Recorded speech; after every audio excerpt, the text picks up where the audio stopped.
Hello, everyone, and graduating class of 2023. We made it! Woo! Thank you for letting me be here today in your presence to present to you my admiration for the people who have helped me become the most successful mom, student, and friend. My success at Colorado State University Global has allowed me to advance academically and develop into a successful leader. Today is the day we've all been looking forward to, the day we receive our diplomas, that symbolizes to many of us that our hard work and dedication has paid off. Throughout our time here, we have acquired multiple life skills that will carry us through life and our careers. Perhaps I can share what I consider to have contributed to my success with you. The goal for me today is to at least inspire one of you to exceed and max out your full potential and perhaps take away a few tips I too credit my accomplishments for. The journey that led me to getting onto the stage was no easy feat, and I'm sure many of you can attest to the same story. The pandemic was in its infancy, and we were all unsure of what our future held. I know for myself, I felt scared, defeated, and confused. I was 8 months pregnant with my second child, and I had just been let go of my office position for circumstances that I felt were unrelated to the pandemic and out of my control. I remember that night crying myself to sleep in my husband's arms, wondering if our family would make it out all right. All I know is that my husband, my rock, pushed me towards my dreams, my goals of getting my bachelor's degree so that our family could live a better life. I had been out of school for several years, and my first week back was one I will never forget. I quickly realized that time would need to become my superpower. I had to think of ways to help me manipulate my dysfunctional life to fit into this new routine. Finding time between class assignments, a newborn, and a toddler, it was not easy. I soon realized that switch tasking became my kryptonite. I initially thought that I was a great multitasker. I felt that I could do so much.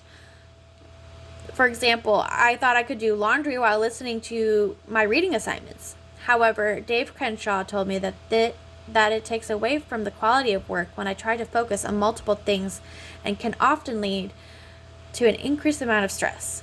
I was definitely feeling stressed. What I needed to do from there was focus more on my time management skills. I needed to set and create a schedule that flowed well with my lifestyle and make sure that I adhered to it. I also needed to declutter many of my gathering points and discontinue the binge and purge organization method I had going. With my time management skills redirected, I felt like I was well on my way to having a successful time here at CSU Global. These last 3 years have also shown me how much I have grown in leadership skills.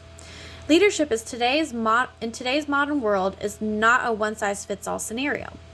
It needs to be constructed. It is a process that involves flexibility and situations that support a creative environment that is also rewarding for people we lead. Knowing how to apply these different frameworks that composite all of the different leadership styles will enable those we lead to do great things. An exemplary leader will use directing, coaching, and support to lead their team to a successful future. Putting forth the effort to creating a trustworthy bond with those we surround ourselves with will open the door to positive, transparent, and inspiring working environment where everyone is welcome to prosper in their endeavors. Sometimes, as an effective leader, we also need to stop, wait, and listen to encourage independent thinking with the members we lead. This is important because we as effective leaders have our own uniqueness with our own personality traits, which flows into how we lead in our individual lives and professionally.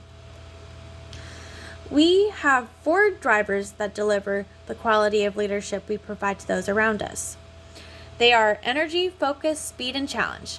Energy gives us the ability to fight for our ideologies, beliefs, and values with the passion of mobilization to overcome any resistance. Focus allows us to prioritize our attention on the pertinent, avoiding inhibiting distractions and focusing on probing thoughtful questions. The third driver, speed, incorporates the acceptance of pressure. That means that being indecisive with time-sensitive material may not be the best idea when trying to model what good leadership looks like. Lastly, challenge is a driver that allows us to look at issues from a different perspective. Listening and looking for potential problems at hand will reflect how innovative and intuitive you can be with your team. Learning to foster relationships by directing, coaching, and supporting those around me allowed me to concentrate on putting energy, focus, and speed into my leadership algorithm to help me excel professionally. Having the ability to influence has also inspired and motivated me to continue down the trajectory of success and has led me to complete my bachelor's degree in business management. Matsumisha says that influence is the capacity to affect our strength, the attitudes, ideas, or behaviors of others. To achieve my personal and professional goals, I had to be capable of pitching endeavors, convincing colleagues or superiors, offer assistance and/or resources, and persuade followers to carry out an activity they may or may not want to do. The capacity to influence people has been regarded as a prerequisite of leadership. An effective leader elicits supporters' passion and beliefs in the leader's direction and objectives rather than bullying them into action. When power is abused, it can have disastrous consequences. Positive influence, when correctly directed, makes a substantial change because it highlights communal efforts that have been achieved. A leader who positively impacts others will earn trust and become genuine driving forces for greatness by conscious and concentrated efforts. In this part of my commencement speech, I want to credit my Applying Leadership and Principles class for helping me discover what type of leader I am. What I have uncovered is that I'm a democratic leader. A democratic leader tends to set up the parameters for the work and has the final say on decisions, but actively involves team members in the process. This means that I'm a team player who values the input of those around me and can mitigate different opinions. For example, establishing trust and mutual respect will invite participation within my team, thereby creating a goal to build and develop a culture where people have a healthy debate. This was especially important for me to realize because I would often find myself face to face with a confrontation. And as a leader, this would result in my coworkers not seeing eye to eye with my decisions. Ultimately, I disliked the conflict, but now that I know that debates are healthy within moderation, I know that I am on my way to success.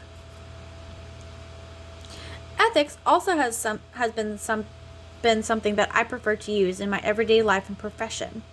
Leading by example and using clear and concise communication allows me to be a team player. Another way to use ethical communication is by being honest and transparent when you are having an issue. This enables the foundation of trust to continue to grow. I have an example to contribute to this section. In the past, there were times when I withheld communication from my superiors in fear that I would be under siege. Ultimately, holding that information led to a lot of anxiety and built up a wall between me and those who were only trying to help me. I learned that integrity, justice, and respect will help me learn and experience my why ethical communication is a key component to my success. Honestly,